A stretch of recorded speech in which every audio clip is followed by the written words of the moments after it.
मैं उस डरावनी रात को कभी नहीं भूल सकता, जिस रात मैंने मेरा सबसे अच्छा दोस्त खो दिया। सूरज पाटिल नाम था उसका। सूरज और मैं बचपन से एक दूसरे के साथ थे। दोस्त कम भाई ज्यादा था वो मेरा। 10वीं कक्षा के बाद हम दोनों ने लातूर के एक प्रतिष्ठित कॉलेज में प्रवेश लिया। हमारे लिए लातूर शहर अनजान था, पर कुछ ही दिनों में हम उस शहर का चप्पा चप्पा जान गए, क्योंकि सूरज और मैं दिन भर शहर में बाइक पर घुमा करते थे।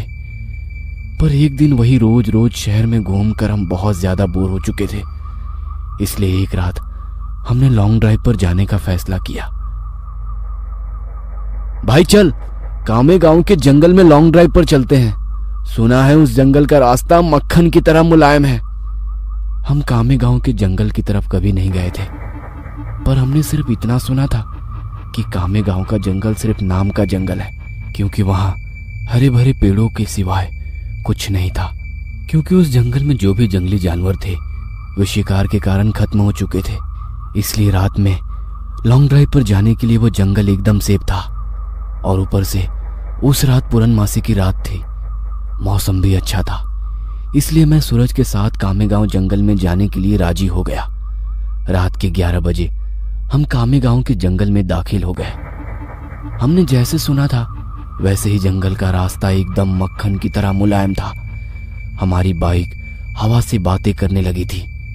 वाकई बहुत मजा आ रहा था, पर मुझे इस बात की हैरानी हो रही थी कि हम जंगल के इतने अंदर दाखिल हो चुके थे, पर तब भी हमें रास्ते में एक भी गाड़ी दिखाई ना दी थी। जंगल का पूरा रास्ता सुनसान पड़ा हुआ था। तभी रास्ते में हमें एक पुल दिखाई दिया। सूरज ने उस पुल के बीचों बीच बाइक रोक दी। वो अंग्रेजों द्वारा नदी के ऊपर बनाया गया 100-200 साल पुराना ब्रिज था। पुल के बाजू में एक बड़ा सा बोर्ड लगा हुआ था और उस पर लिखा था सेंट जॉर्ज ब्रिज। हम दोनों पुल पर गए और खड़े हो गए। पुल के नीचे से नदी बह रही थी। पुल से कोमल हवा बह रही थी। पुल के नीचे बहती नदी के पानी में चांद दिखाई दे रहा था। माहौल बहुत खुशगवार था, लेकिन इतने में दूर कहीं जंगल में से एक भेड़िए की रोने की आवाज आई।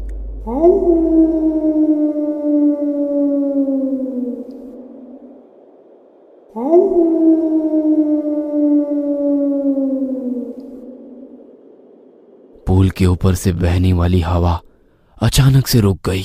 नदी का पानी अचानक से रुक गया। चांद एक काले बादल के पीछे गायब हो गया। तभी हमारे सर के ऊपर से एक टिटहरी भयंकर आवाज में चीखती हुई मंडराने लगी, मानो वो हमसे कह रही थी कि यहां से जल्दी से भाग जाओ। हमारे महाराष्ट्र में ऐसा माना जाता है कि टिटहरी का चीखना अशुभ घटना का संकेत होता है, और मैं ये अच्छी तरह से जानता था। सूरज, मुझे यहाँ पे कुछ अच्छा नहीं लग रहा है। टिटहरी का चीखना मतलब कि हमारे चारों तरफ खतरा मंडरा रहा है। हमें जल्दी यहाँ से निकल जाना चाहिए। अरे भाई, कुछ अशुभ नहीं होता, बस ये अंधविश्वास है। टिटहरी के चीखने की वजह उसका गुस्सैल स्वभाव होता है, और वही उसकी आवाज भी होती है। अब चुपचाप यहाँ खड़ा रह और खूबसूरत नजारा देख, सूरज ने मुझसे कहा। तभी मैंने सूरज के पीछे कुछ दूर पुल की रेलिंग के पास एक औरत को खड़े हुए देखा।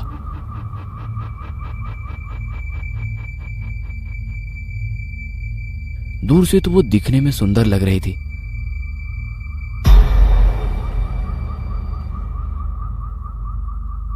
पर वो पुल के नीचे झांक रही थी। मैं उसकी तरफ देख ही रहा था कि इतने में वो औरत अपनी चप्पलें उतारकर पुल की रेलिंग पर चढ़ गई। सूरज, पीछे देख, वो औरत क्या कर रही है? मैंने सूरज से कहा। सूरज ने पीछे मुड़कर देखा। वो औरत अभी भी पुल की रेलिंग पर खड़े होकर नीचे देख रही थी। भाई, वो खुदकुशी करने की कोशिश कर रही है, सूरज ने मुझसे कहा। खुदकुशी, ये शब्द सुनकर मेरे हाथ पैर डर से कांपने लगे, क्योंकि जब मैं एक बच्चा था तब मेरे दादाजी ने खुद को फांसी लगाकर खुदकुशी कर ली थी, और वह मैं ही था जिसने उन्हें सबसे पहले फांसी पर लटकते हुए देखा था। ओ, नीचे उतरो, कहते हुए सूरज उस औरत को रोकने के लिए उसकी तरफ भागा, लेकिन मैं वहीं खड़ा रहा क्योंकि मेरे आंखों के सामने फांसी पर लटकते हुए मेरे दादाजी आ रहे थे। उनकी बाहर निकली हुई आंखें और मुंह में से बाहर निकली हुई जीभ और फांसी पे हवा की वजह से झूलती हुई उनकी लाश, वह सब मेरे आंखों के सामने आ रहा था। ओ चाची, नीचे उतरो! सूरज और जोर से चिल्लाया। सूरज की आवाज सुनकर मैं अपने होश में आया। सूरज उस औरत के बहुत ही करीब जा पहुंचा था, पर तभी वो औरत नदी में कूद गई। तब तक मैं दौड़ते हुए सूरज के पास जा पहुंचा। वो औरत हमारे आंखों के सामने नदी में डूब रही थी और चीख रही थी, वाचवा मला कोड़ी तरी, वाचवा वाचवा मला कोड़ी तरी। मतलब बचाओ, मुझे कोई बचाओ। पर हम सिर्फ उसे डूबते हुए देख रहे थे क्योंकि हम दोनों बहुत ज्यादा डर गए थे। वाचवा, ये पुरानो मला वाचवा। वो औरत डूबते हुए हमारी तरफ देखकर चीखने लगी और मदद के लिए गुहार लगाई। उसकी दर्द भरी चीखें सुनकर मेरे तो रोंगटे खड़े हो गए थे, पर तभी सूरज ने उसका टी शर्ट उतारकर मेरे मुंह पर दे मारा और पूल की रेलिंग पर चढ़ गया। रुक जा सूरज, मैं तुम्हें नदी में कूदने नहीं दूंगा। मैंने उसका हाथ पकड़कर उसे रोका। मुझे छोड़, मैं उस औरत को ऐसे मरने के लिए नहीं छोड़ सकता, उसने मुझसे कहा और मेरे हाथ से अपना हाथ छुड़ाकर वो भी नदी में कूद गया। सूरज नदी में कूदते ही उसने अपने आसपास देखा, पर उसे वो औरत कहीं भी दिखाई नहीं दे रही थी। उसने सोचा कि वो डूब चुकी होगी, इसलिए उसने गहरी सांसें ली और पानी के अंदर डुबकी लगाई। कुछ देर बाद वो नदी की सतह पर आया। मिली क्या? मैंने चिल्लाकर उसे पूछा। नहीं! सूरज पानी में से चिल्लाकर मुझे बोला और उसने फिर एक बार गहरी सांस ली और नदी में डुबकी लगाई। देवा, सापड़ू तेरे तीबाई। मैंने आंखें बंद करके भगवान से प्रार्थना की और जब मैंने अपनी आंखें खोली तब मुझे एहसास हुआ कि मेरी दाहिनी ओर कोई है। मैंने झट से दाहिनी ओर देखा और मेरे पैरों तले जमीन खिसक गई क्योंकि मेरे बगल में ही पूल की रेलिंग पर वही औरत बैठी थी जो कुछ देर पहले नदी में कूद गई थी। वो किसी जंगली जानवर की तरह पूल के रेलिंग पर बैठी हुई थी और नदी में सूरज की तरफ देख रही थी। हाय, कैसे शक क्या है? ये औरत तो अभी अभी नदी में कूद गई थी और मैंने खुद इसे नदी के पानी में डूबते हुए देखा था, तो ये अचानक से वापस इस पुल पर कैसे आ पहुंची? मैं मन ही मन सोच रहा था, पर तभी मेरी आंखें खुली और मैं समझ गया कि ये कोई औरत नहीं बल्कि एक चुड़ैल है और मैं डर के मारे कांपने लगा। सूरज! मैं डर के मारे जोर से चिल्लाया। तभी उस चुड़ैल ने मेरी तरफ देखा और जैसे ही उसने मेरी तरफ देखा मैं सिर से पैर तक कांपने लगा। उसका चेहरा काला और आंखें पीली थी, माथे पर बड़ा सा कुमकुम था और नाक में बड़ी सी नथ थी। उसके नुकीले दांत उसके मुंह से बाहर निकले हुए थे और उसके नाखून जंगली जानवर की तरह लंबे और नुकीले थे। क्या हुआ, मुझे ढूंढ रहे हो? उस चुड़ैल ने मुझसे पूछा और डर के मारे मेरा गस्सा सूख गया। सूरज, हड़ाल! मैं फिर से चिल्लाया और मैंने पुल से नीचे नदी में देखा। सूरज पानी की सतह से हमें घूर रहा था। उसे भी पता चल चुका था कि वह कोई औरत नहीं, एक महिला नहीं बल्कि एक चुड़ैल है। सूरज हमें चौड़ी आंखों से देख रहा था। मैंने सोचा कि यह चुड़ैल अब मुझे इसी पुल पर चीर फाड़ कर मार देगी और फिर मेरे कच्चे मांस को चबा चबा कर खा जाएगी, क्योंकि मैं अकेले ही उसकी पकड़ में आ गया था और डर के मारे मैंने अपने पेंट में पेशाब कर दी। डरो मत, मैं तुम्हें नहीं, उसे अपने साथ नदी में ले जा रही हूँ।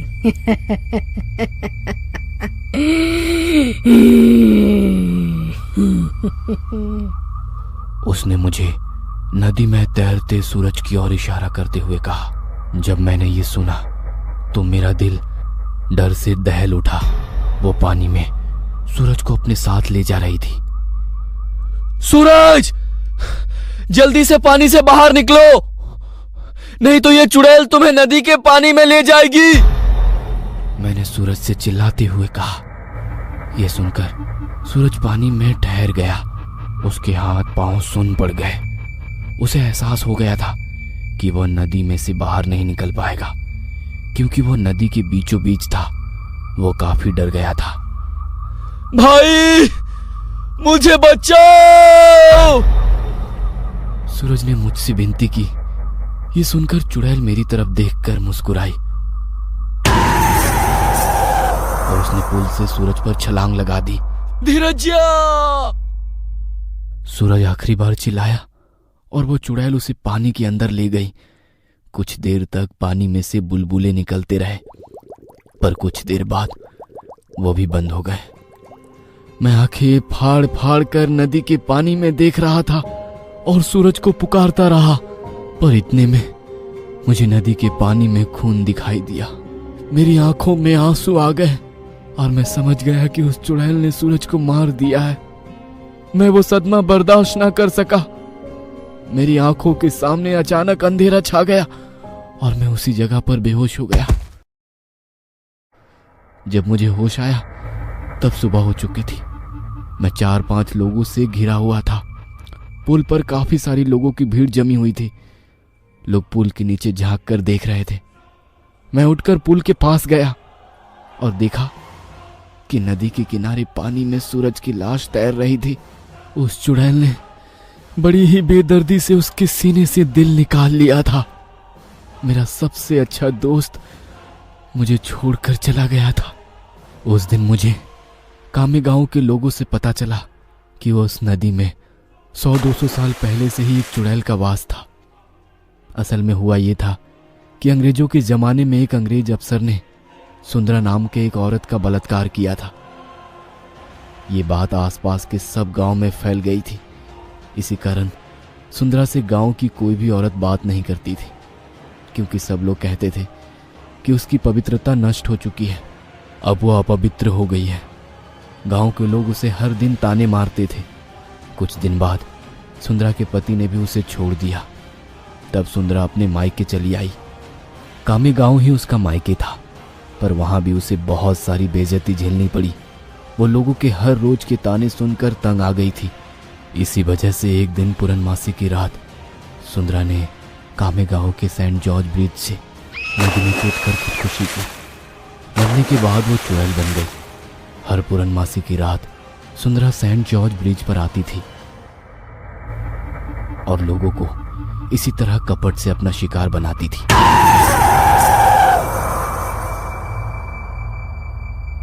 जब आसपास के गांव में ये खबर फैल गई कि कामे गांव के सेंट जॉर्ज ब्रिज पर चुड़ैल का वास है, तो लोगों ने रात को सेंट जॉर्ज ब्रिज की तरफ जाना छोड़ दिया। पर जिन लोगों को यह मालूम नहीं था वो सुंदरा का शिकार हो गए। कामे गांव के कुछ बुजुर्ग लोग ये भी कहते हैं कि 100 पुरुषों या लड़कों के दिल खाने के बाद वह चुड़ैल फिर से खूबसूरत जिंदा औरत बनने वाली थी। इसलिए वो सिर्फ पुरुषों और लड़कों को अपना शिकार बनाती थी और उनका दिल कच्चा चबा जाती थी। सूरज के मरने के बाद कामे गांव के सेंट जॉर्ज ब्रिज पर कभी भी वो चुड़ैल दिखाई नहीं दी।